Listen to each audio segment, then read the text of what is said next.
Welcome to another episode of Comedy Wham Presents with me, your host Valerie, and sometime kitty co-hosts Miss Purrington and Mookie.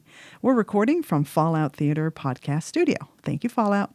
ComedyWham.com is your place to go for features about all Austin comedy. In addition to podcasts, Comedy Wham brings you articles, album reviews, show reviews, our advice column, our listing of festivals from across the country and the world, our FPIA contest page, and my articles for the Austin Chronicle and the BarbedWire.com about the Austin and Texas comedy scene. Our most popular feature is our events page for live comedy shows in Austin, Houston, and DFW, where 100% of the entries you see come from comics and producers. Click the Submit a Show button from the top of the homepage or events page to fill out the survey to get your show listed. It's free and easy. Tag us on your Instagram stories and we'll share your show promo to our followers. We also offer paid promo pushes on Instagram. Speaking of events, come check out our monthly Canyon Grill comedy show in Lakeway on the first Wednesdays of the month. Want to support these resources we provide? You can donate to Comedy Wham on PayPal, Venmo, or even Patreon.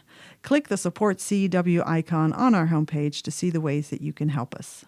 Our podcast was launched in 2016 to bring you funny people and their stories. As a fan, I like to delve into a comic's background and motivations and will usually take a detour along the way. Consider the interview a way for you to get to know the folks that make the Austin comedy scene one of the best in the country. If you like this podcast, please rate and review us. Today, we are talking to the host and creator of The Hi Tonight Show. He's been on Roast Battle, and he's even got a Netflix credit to his name, and we're going to hopefully find out more about that today. And now, Comedy Wham presents our guest, Victor Martinez, Jr. Hello. Hi. Hi, how are you? Good, how are you? Welcome. Good. What a great introduction. That was amazing. Thank you. Before we get into our conversation, let me ask you my official icebreaker question. Mm-hmm. One word to describe your past. My past, hazy. Hazy. Okay, I wonder why. No, I mean, you lean very much into your branding of your show. Yeah, I do.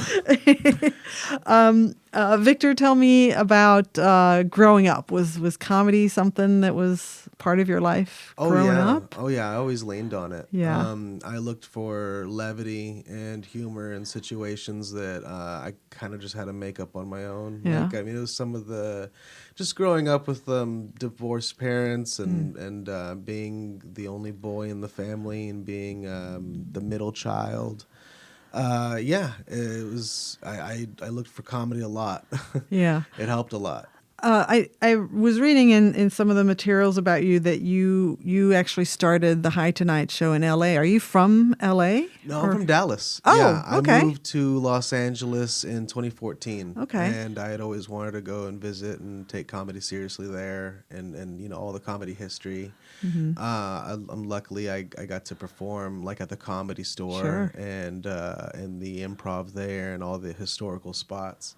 I was there from about 2014 to 2019, and I would have stayed, honestly, but the lockdowns got so severe, and it was scary and apocalyptic, so I had family back here. I was visiting home in between, and I got to visit my uncle. I'd always visit my uncle here in Austin, and I always loved the vibe here. Honestly, I had always felt that I'd retire here, but then I found myself, I kind of just stayed during one visit in the middle of all this stuff going on with COVID and whatnot.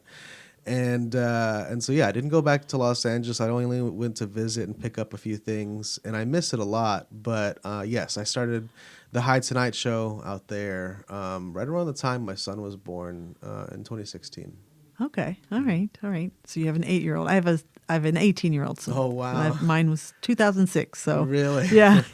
I'll be there one day. Yeah, you will.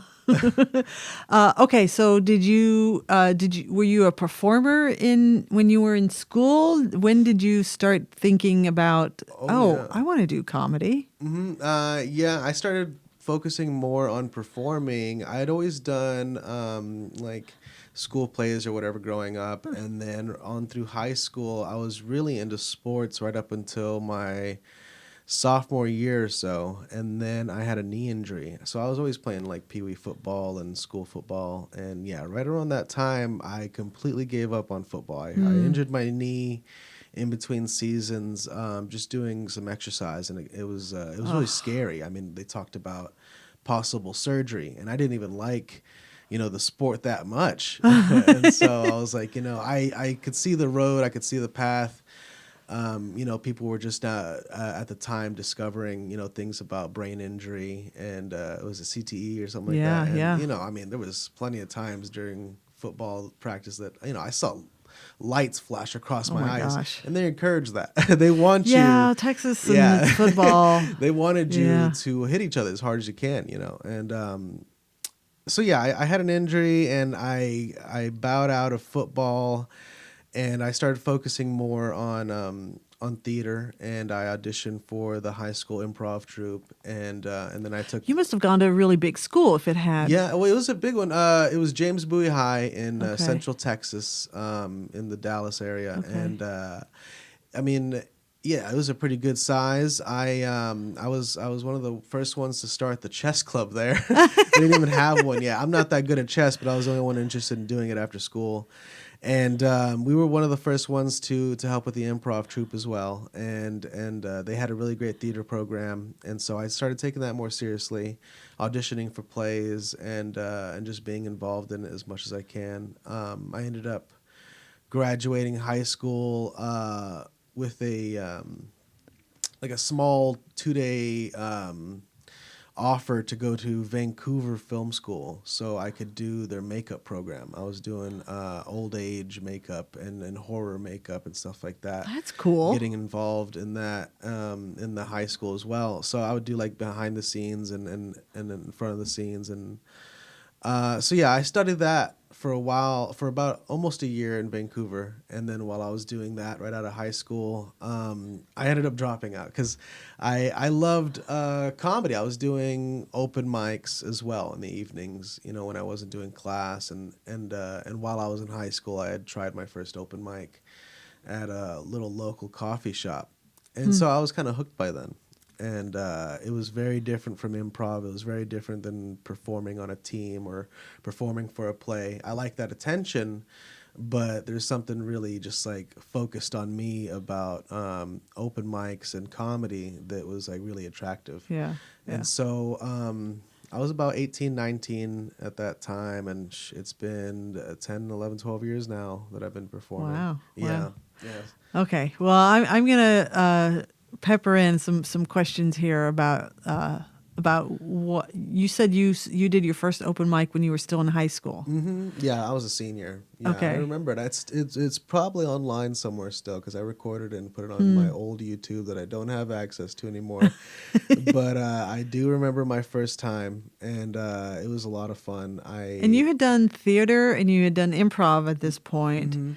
So you were obviously comfortable on stages. What was it that intrigued you about trying the stand-up in particular?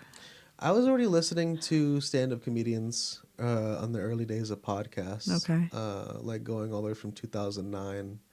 And their advice was always just to, if you were curious about it, to just get on stage and practice as much as you can. And yeah, I suppose I don't have necessarily like any stage fright or anything like that. Like I'm much more comfortable trying to get like a show going on stage than like I'm kind of shy off stage. Yeah, I don't necessarily approach people one-on-one. Yeah. But I'm pretty good in front of an audience. Yeah.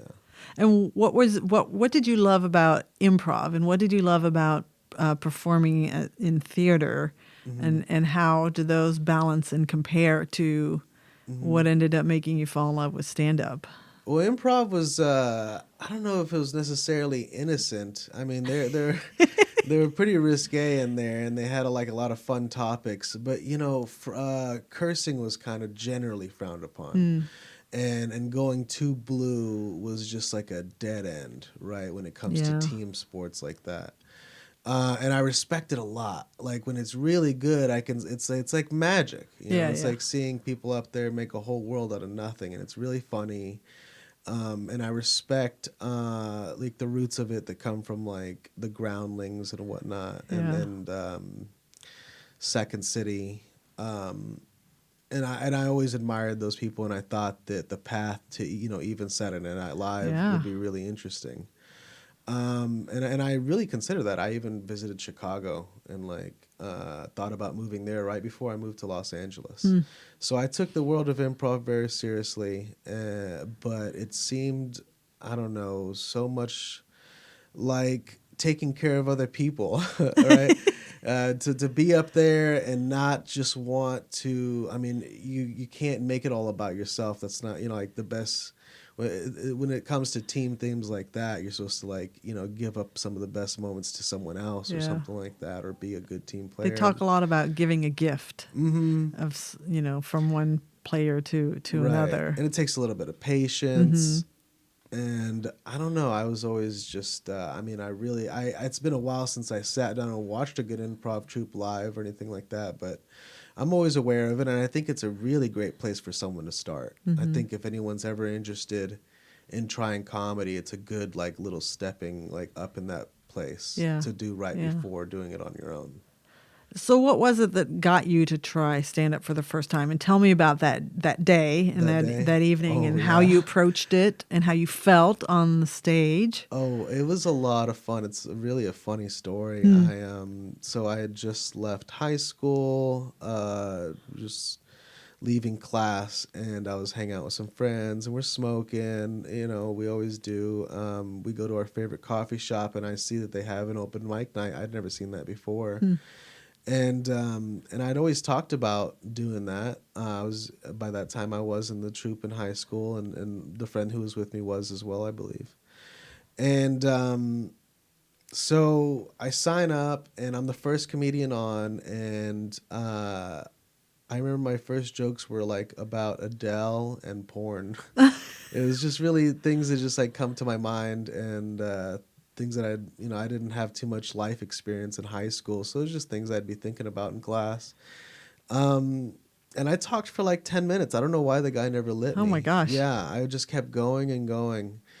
And then so by the time I did see the light, I got off, and then the host goes up, and he's the next performer, and he starts singing about Jesus.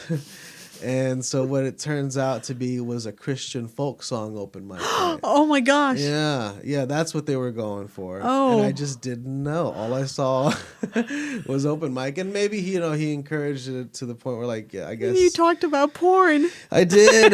Yeah, it was embarrassing. I mean, I like that shop too. I don't know if it's still there, but yeah, that was fun. Anyways, I got some laughs though. That's the thing, is that I forgot what it was that I said.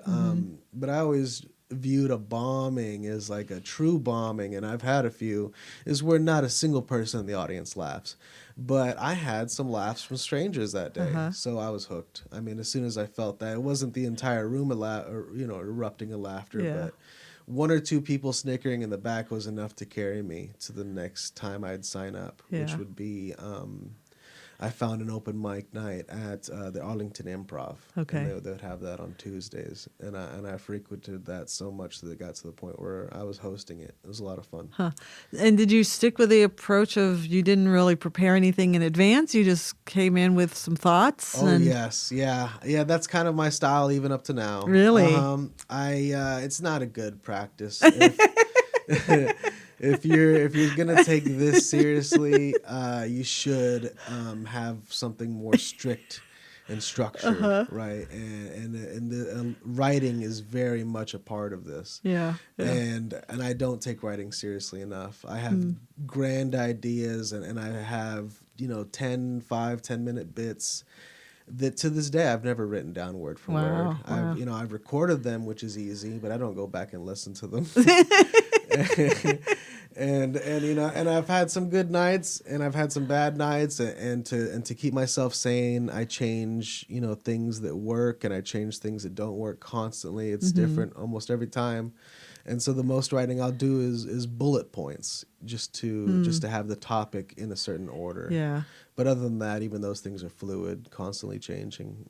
Something, as soon as something sounds right, as soon as something lands, I usually take the taglines from it and rearrange it just to, keep myself on my toes. Yeah.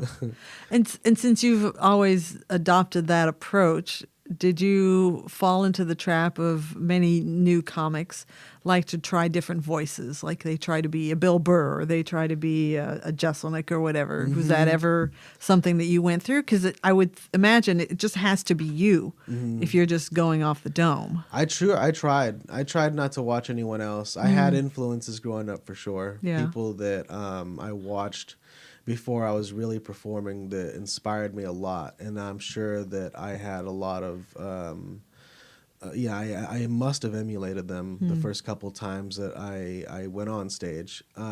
Like people I loved watching over and over, even to this day. I'd watch like John Leguizamo, his one-man performances. I didn't even know what comedy was. I thought that was comedy, and I was always wondering why it was so like dramatic at certain points. But it was really inspiring, and I love his acting as well. Yeah. George Lopez, the Latin Kings of Comedy. Those were one of my first like introductions to stand-up, or like Chris Rock, watching him at such a young age. I mean, I was way too young to be watching some of these specials. My son's never seen some of these things, and I can't imagine, him being that age and watching that now. But I was, and so I'd watch Chris Rock, and all the classics, Richard Pryor and Robin Williams. And I never considered doing what they did because it just seems like a whole nother thing. Like it's the way they gain control of their audiences. I still haven't gotten anywhere near that, but they were definitely inspiring leading up to the point of me getting on stage by myself. And I try to catch myself like these days. I mean, unless I'm really bored and not doing something else, I won't sit down and listen to anyone else's stand-up, really. I'll listen to a podcast from someone I might like, or a long interview, but not necessarily them performing. Yeah. For that reason. I don't want to sound like them. Interesting. So you started off at the Addison Improv, and how many years before you made the move to L.A.? Oh, yeah. So... let's see. I was doing it was the Arlington Improv. I'm sorry. Sorry. It was the Arlington Improv, and I was there for a good 2 years, from senior year, and then right there when I graduated, and then I started looking into the program for makeup for film and television in Vancouver, and I'm a big film fan, and so Kevin Smith went there and dropped out there, and I was always a big Clerks fan, so that's part of the reason I knew about that school. And I didn't mean to drop out like him, but I am a fan. And so I was there for a couple years. I was there for like 2-3 years. And Vancouver's got a solid comedy scene. Oh yes. So were you? Oh yeah. Okay. I got to meet a lot of people there, and it was really great. And I didn't know that they had that scene. I didn't know it was so central and like kind of a port for people coming in and out of the States. And they do take it seriously, just all up in the north. You know, they're really funny people, and it was fun. They welcomed me right in. I was just a kid from Texas, and I was there to study, TV and makeup and stuff like that. And I was doing comedy in the evenings, and I was all alone, and it was really cool. I mean, they were really nice people. It was a weird thing. I don't know why I did it. The first open mic I signed up there, I just moved in that day. I found my dorm for college, and then my parents left back to Texas, and then that night, I found an open mic at a pizza place called Goldie's, and they had a basement downtown Vancouver. And I signed up my mentality was I'm probably the only Texan Mexican person on the scene right now. Yeah. So my name, and I don't really do nicknames too often, especially like giving myself one. But it just came to me. I wrote down Victor Texas Heat. I thought it'd be funny and make me stick out, and it did. And for some reason, hearing my name called out, Victor, Texas Heat coming on stage, I brought on a whole larger persona. And now here I was representing, all of Texas, and I'm loud, and I'm this little pudgy Mexican kid, some American, and I was lighting them up, and they liked it, and to this day, there's people up there that know me as Victor Texas Heat. Hilarious. And I never went by that anywhere else. I made it a rule for myself when I came back to the States that I'm only going to be Texas Heat in another country. Otherwise, it's just kind of silly here. It is pretty silly. Yeah. But it worked over there. Yeah. And was your approach, I mean, it sounds like you kind of took on this persona, which was probably just, a bigger version of what you were already doing anyway on stage. Did you stick with, well, you must have, because you already said you don't write generally. You just still off the dome. And how did you find yourself having to adapt to a a Vancouver audience versus what you would typically say to, North Texas audience? Oh, yes, it was. I mean, I found myself just embracing the caricature. Yeah, they love that, and I guess that works anywhere.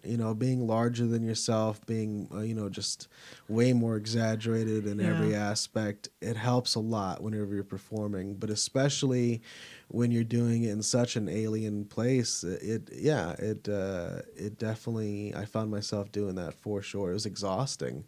It felt like a whole nother person. It felt like putting on a mask or just like being taken over by a spirit or something.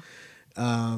But there is something to it. It does help a performance, and it is good for the audience. They do see it. Yeah. And it does make a difference. And it must not have been too far of a reach for you, because you had the background as a theater performer and to some extent the improv performance to kind of adopt a character on a stage and just kind of lean into it. It's not like you were learning that skill for the first time. No, not at all. Yeah, it was just embracing it and sticking to it and like leaning on it, especially in that place where I was at that time. And it was still really early on in my performing days. I mean, I was barely like 2 or 3 years in general, let alone putting myself through all these things. But I'm glad I did it at that age. Yeah.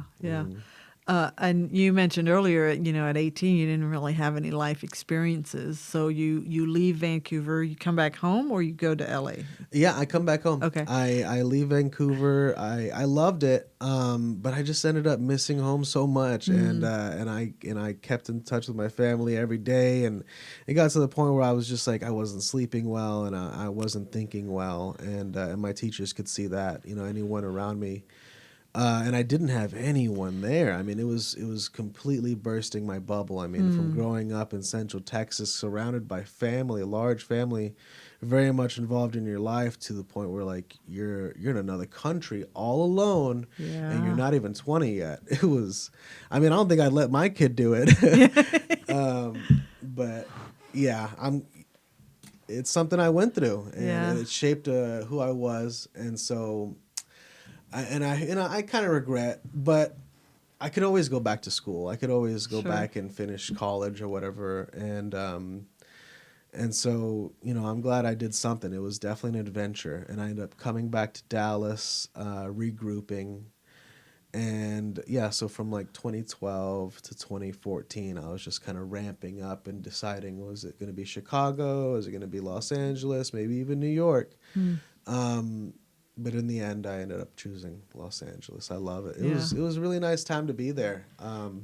Were you terrified, given that you had that experience of going to a foreign place all alone, and how you ended up feeling so much that you wanted to get back home?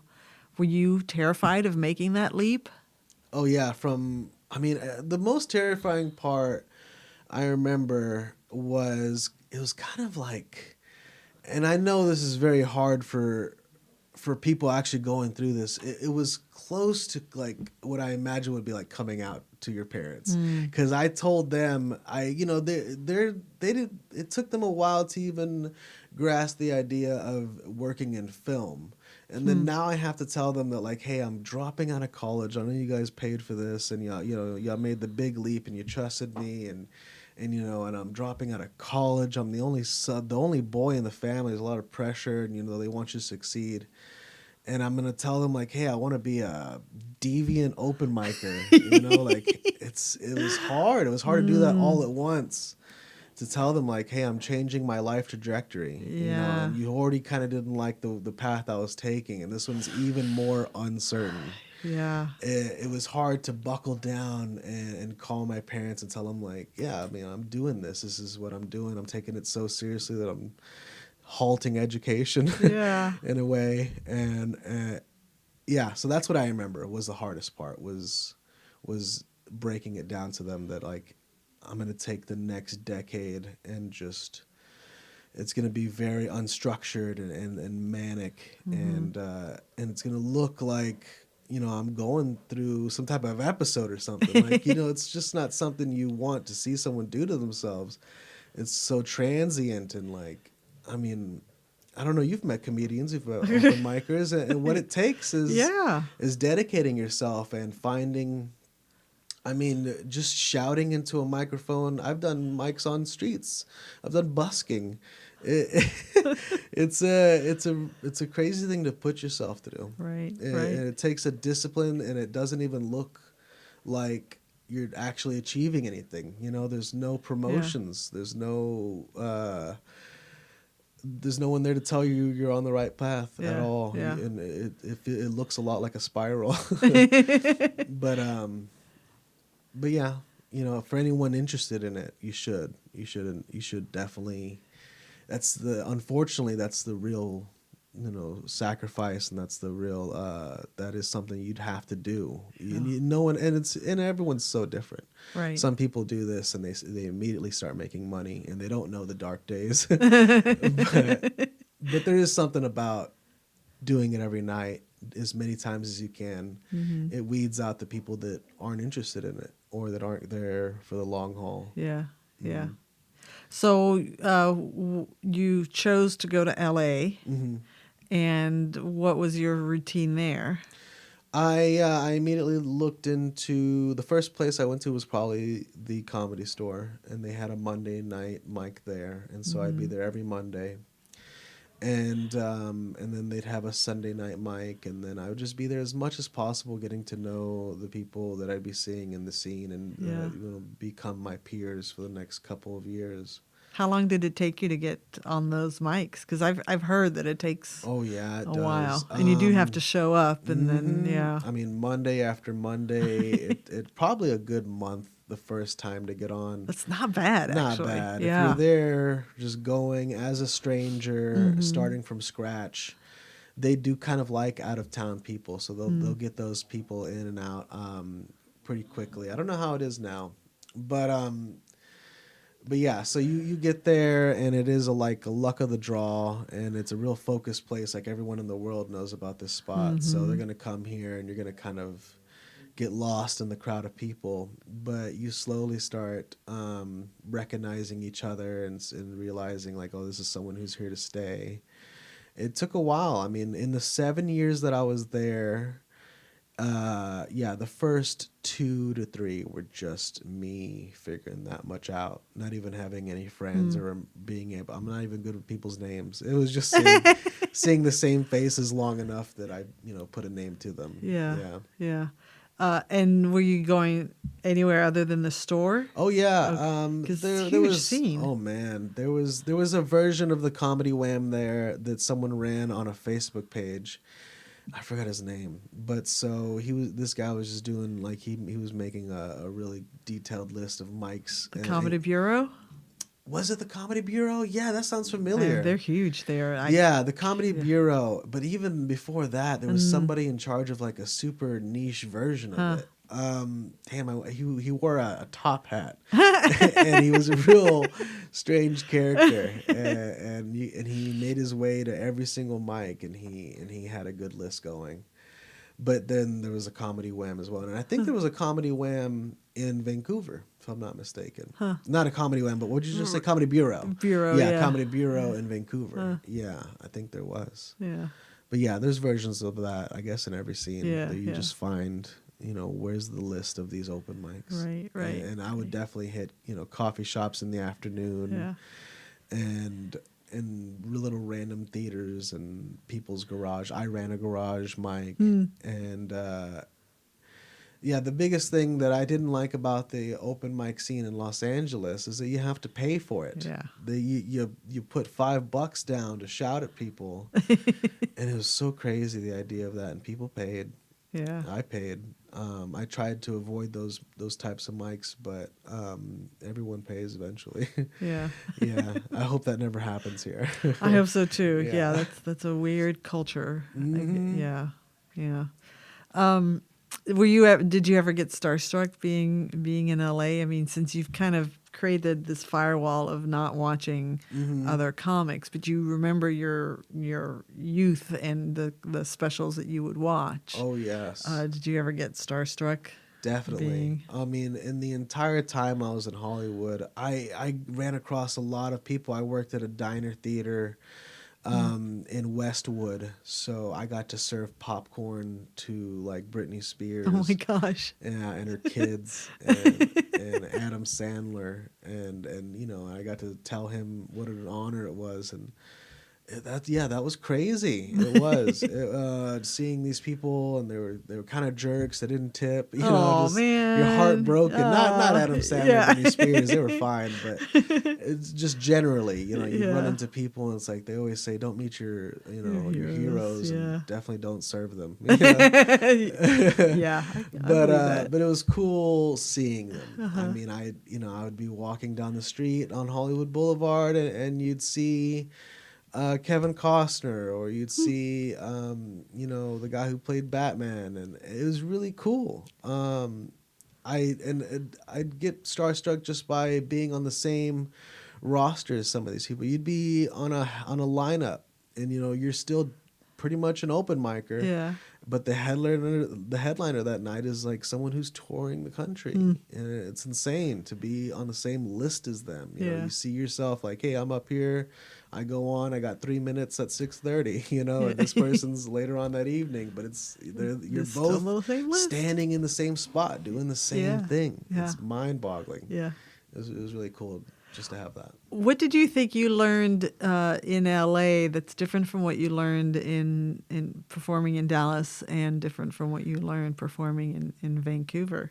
Let's see, the vibes of all three were certainly different. I remember, and I was different. I was younger, and I had a different headspace. I'd say, I mean, I'm glad I'm here now for sure.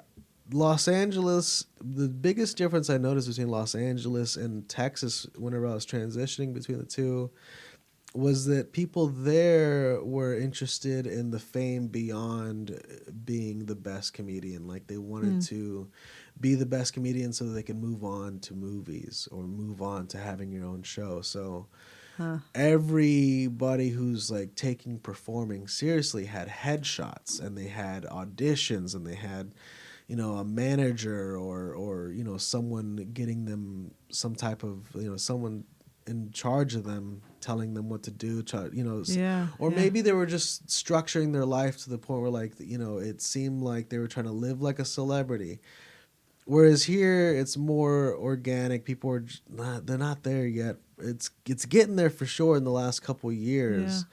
I don't think they'd ever necessarily start making like a bunch of films. I don't know if it's going to be the next Hollywood in Austin, but it is something of an entertainment center, and that Los Angeles used to be.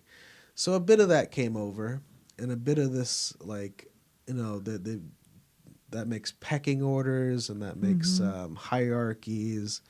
And like, these things just come naturally, but it seems like everyone here is just focused on being the funniest and not necessarily the fame part of it. Yeah. And in Vancouver, they were just interested in coming to America for some reason. I don't know what it was, but that was like the glass ceiling. Like you could be as funny as you can, you could tour all over, but you could just be touring in Canada. Some of them they wanted to, I guess here's the big time. Yeah, yeah. And I don't know if like America, I don't think we like invented comedy, but like the modern day stand-up comic, just spewing his guts out and saying whatever he wants is like, yeah, that does seem like a real American thing, I guess. Yeah, it does. It's like the goal. But I never wanted any of that. I still don't want to be the funniest comedian. I've matured to the point where now I'm more concerned about producing shows. I like putting on a good show more than me being the best one in it. A lot. I love producing shows. It was always much harder to ask to be on someone else's show, which is a big part of this industry, is like like buckling down, like messaging every producer in the city that you're visiting.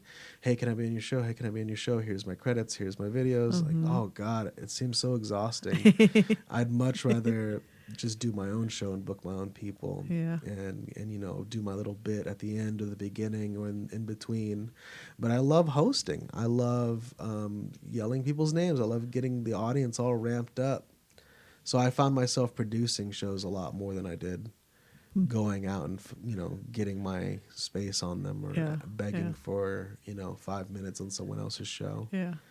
Well, we're going to pause there, and then we'll pick up with that after, and we're going to play our Where Should We Begin card game. All right. And what we're going to do is I've got 2 cards here, and you're going to point to one of these cards. I'm trying not to look.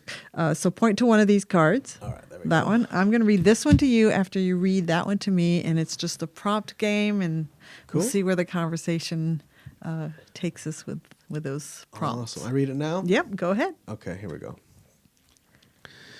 I hope you never find out about the time. I hope you never find out about the time. About the time. ... I don't know. Gosh. What could that Sometimes mean? I hate these questions. I hope you never find out about the time. What was time like before the comedy Wham? Oh my gosh. It was in some ways a lot easier because all I was a fan going to watch shows just for the sake of shows. Well, actually, a lot of people know going to see shows was my therapy after divorcing. Oh, wow. So, it was free. So the shows that I would go to were free and they made me laugh. So it made me feel good. And it all helped part of my therapy. But then my curiosity got the best of me. And I'm like, I want to know about these people off stage. So I started the podcast, and then it's this whole thing now. Wow. So yeah, I guess. So you never been a performer yourself? Well, I did stand up for about 3 years before the pandemic, and I was starting to get some traction there. And I have a full-time job that I'm happy with, and I'm not giving up that career. Right. And I guess part of me is like, well, I hope people never find out that I'm actually, because I try to present myself as like I'm on a level playing field. I'm not better than anybody. I'm not worse than anybody. I'm just, I want people to view me as a peer. But I actually have a pretty good job. Wow. And I'm actually kind of like a big deal in my job. And I guess because I don't want people to be intimidated when they come in here and talk to me, and I'm booking a show as well, and I produce a show. I don't want people to think, oh, she's whatever. So yeah, I guess I don't want people to know what my real job is. I can't ask them. I'm not now on recording. super Not on. curious. Yeah, not on recording. That's cool though. Yeah. It's so nice to have something beyond all this. Yeah. Yeah. And I mean, it certainly provides me certain, I guess, a foundation to be able to take leaps with, like, I've been taking improv classes, funny enough. So, I like to do different things that are in the creative world because my job is pretty uncreative. So, yeah. Wow. Yeah. All right. You ready for yours, Victor? Yes. Okay. All right. This is hilarious. This is actually hilarious.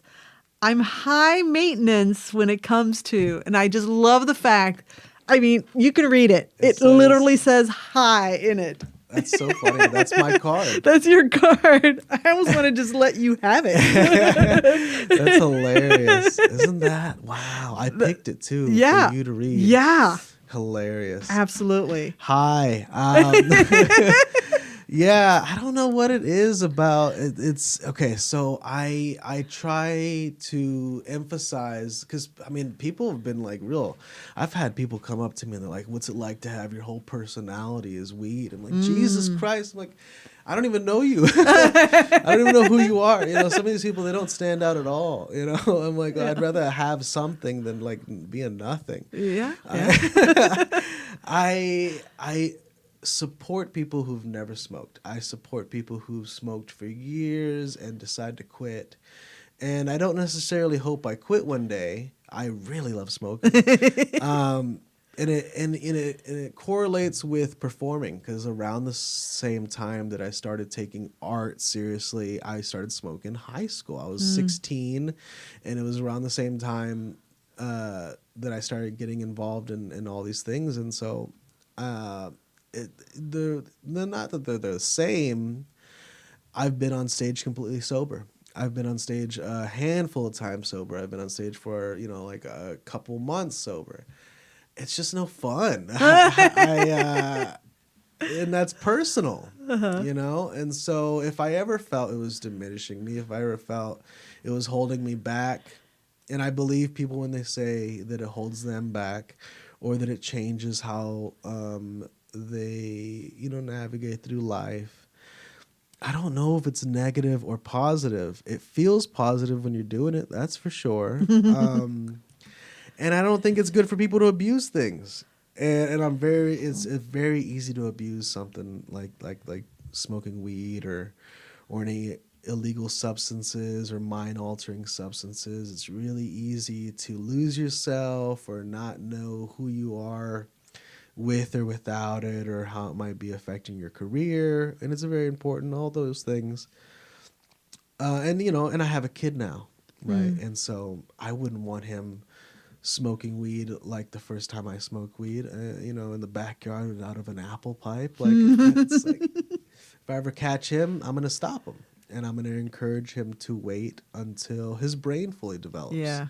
And for men, that's between 25 and 30. Yeah. So, I know it's unrealistic, but like to try to abstain as much as you can until, you've developed as a person is probably the best advice. But at the same time, people should be allowed to do what they want as long as they're not hurting people, right?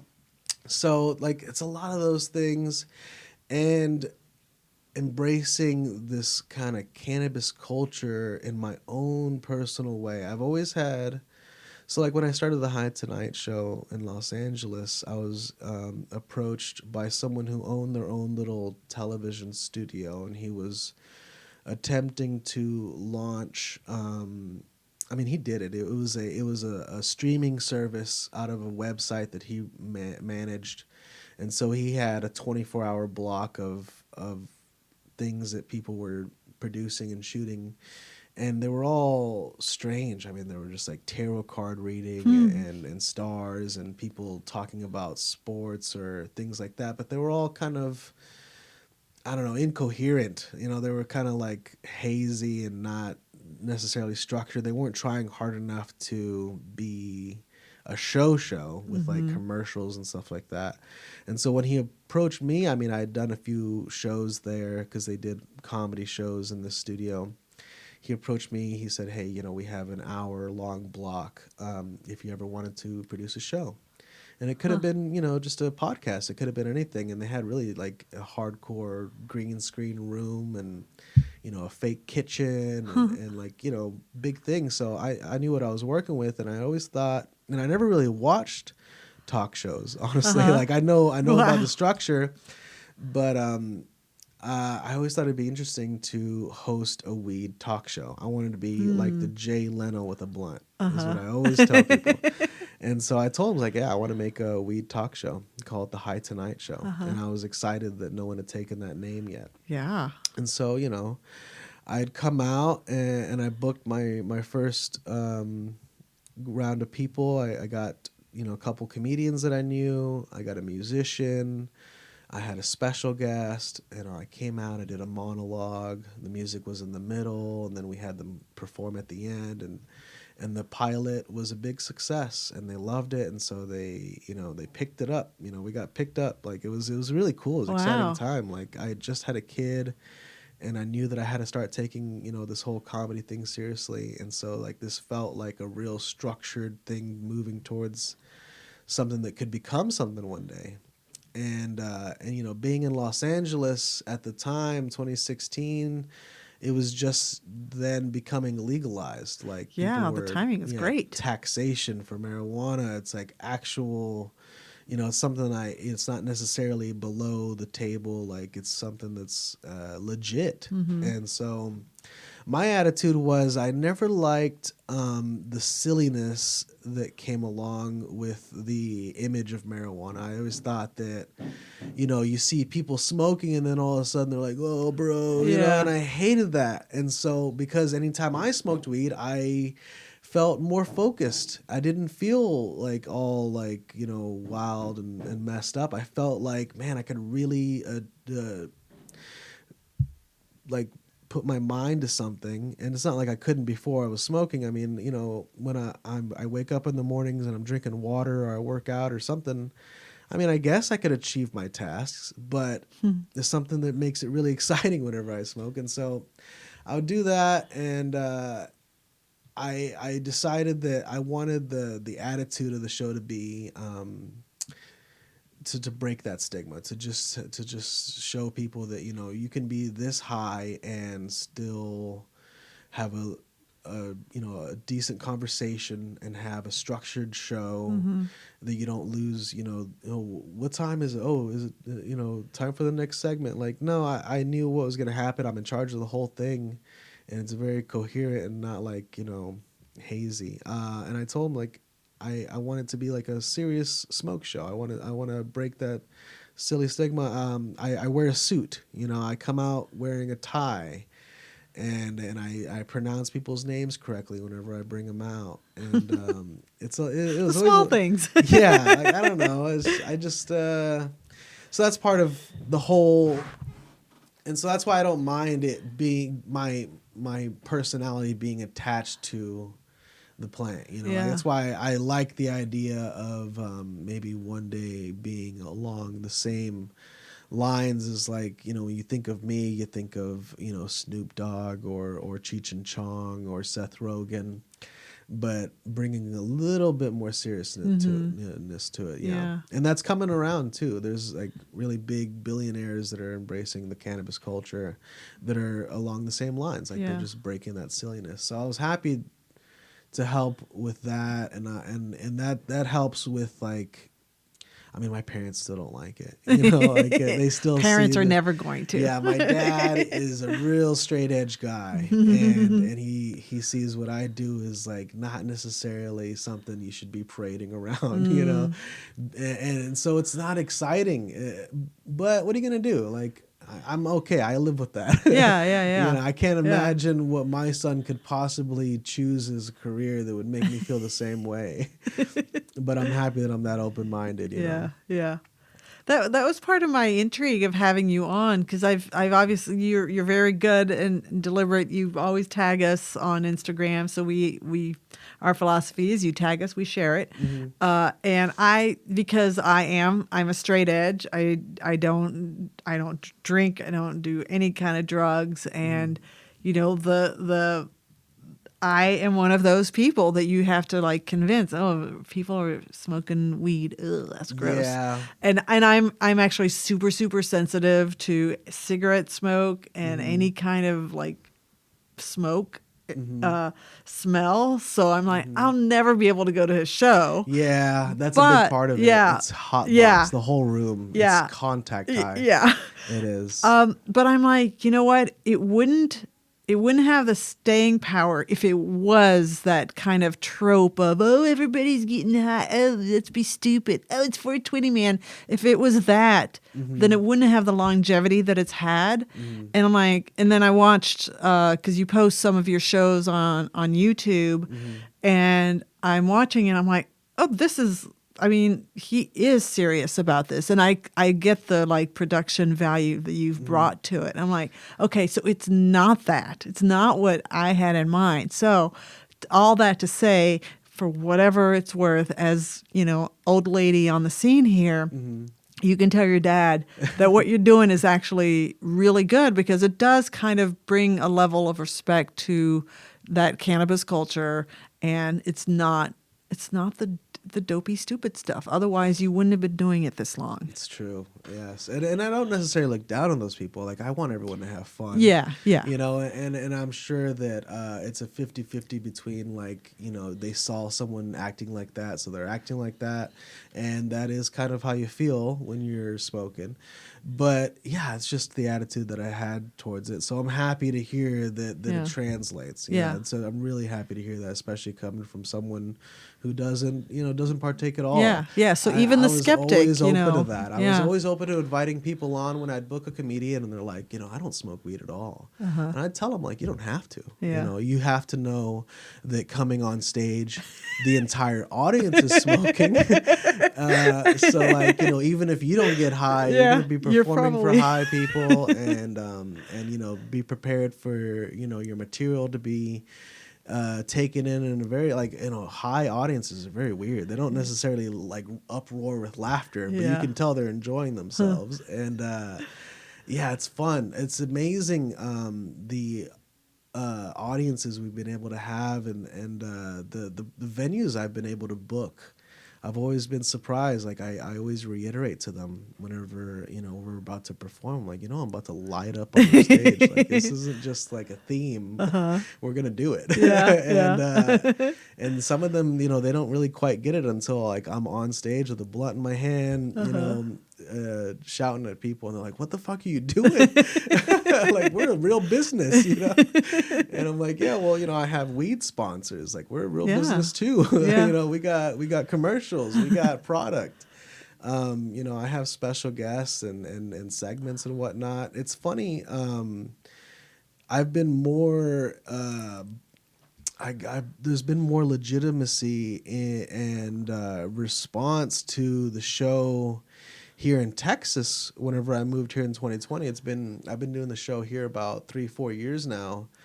I mean, I got way more traction than I did first starting out in Los Angeles, and I thought it would have been the other way around, having all those like big name brands out there. But it was funny. I guess they were just all so caught up in bureaucracy and taxes and receipts out there. There's still something about it that's still transforming here. I caught a wave that it's like, with Delta 9 and hemp and the way Texas's approach to just allowing people to do what they want in general, you know, have a gun, you know, like whatever. Well, yeah. It's a different attitude here. And so it's funny that, like, I came here and it's picked up so much. I never would have thought that, and not necessarily what's a legal state, but we're getting there, I guess. Yeah. Well, yeah.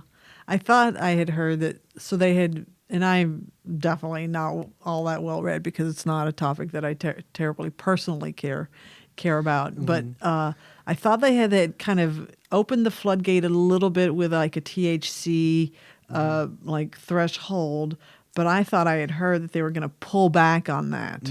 Yes. Yeah, it seems like here coming up in the next round of laws here in the next few months, it is going to tighten. And they've taken a look and seen how people respond to it, and you know, as expected, some people took liberties, and you know, and now you kind of see it in every gas station, and you don't know what the hell it is, and it looks like it's marketing towards kids, and so, like, I get why they're gonna start, you know, tampering down, and I get why things are gonna start getting a little bit, you know, tighter.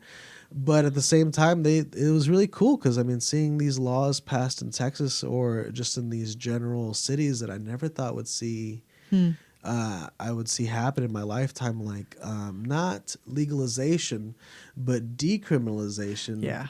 And the difference being that, like, you can't buy or sell this in a store, but if we catch you with it, it's not the end of your life. Yeah. You know, you're not going to be a felon. And it's the difference between getting a ticket and going to jail. That's amazing. So I'm happy to hear that, and I don't know if I've helped with that, but I mean, I walk up and down 6th Street with a joint, and I don't feel scared at all. And I think that's kind of cool. I think that's a perfect attitude to have for people. Yeah. So I'm excited to see where it goes in the next couple years. Yeah. You've been at the Creek and the Cave for a while now. Yeah. Oh man, they were one of our first homes. They were so cool. I haven't done a show there in the past few months. We were there for a good year and a half long run, and then we took a little break. And then we came back under another run of shows. And then now they're cycling through. So I don't know when's the next time we'll be there. But they were one of the first ones to embrace us. And we started doing a show in their backstage. And so it was a perfect fit because, there was a smoking show, and they don't really use that backstage except for like open mics and stuff and more like festivals here and there. So we got to use it for the first couple shows, and it went really great. And then it got cold, and they liked the concept, so they brought us inside, and it was amazing. I mean, I didn't ever think they'd let us smoke in there. And, maybe officially we never did. But, but we got a midnight time slot. And it was a real chore to fill seats at that time, but I knew they were giving it to us because of the type of show that it was. Yeah. And so, I mean, we had a few, like one or two, like this close to being sold out. It was a packed house.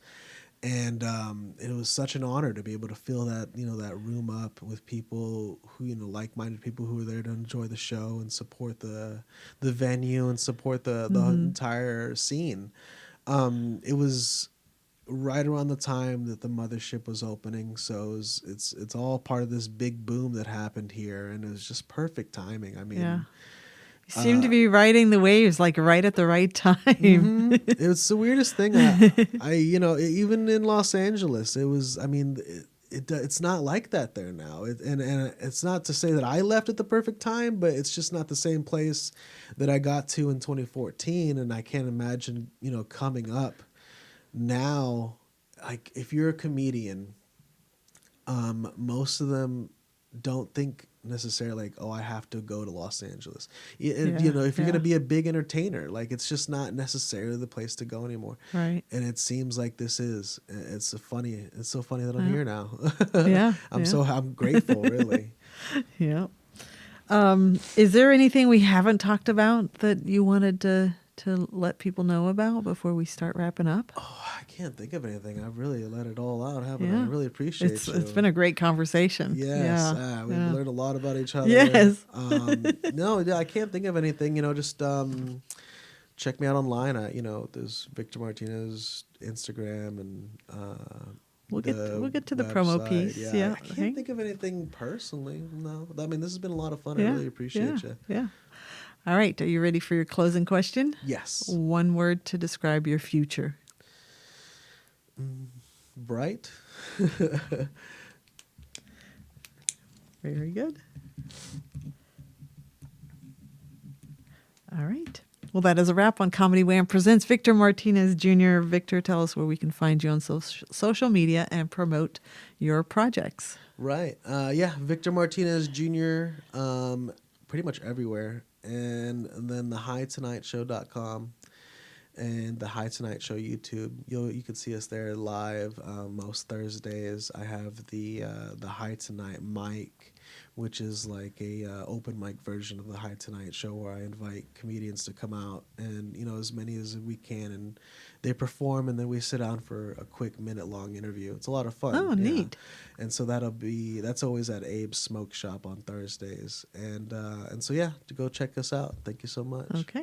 All right. Well, we hope you've enjoyed learning about how Victor got to be the comedic genius that you heard today, just as much as I have. This has been Comedy Wham Presents Victor Martinez Jr. I'm Valerie, and that's been funny. Thank you, Victor. Thank you, Valerie.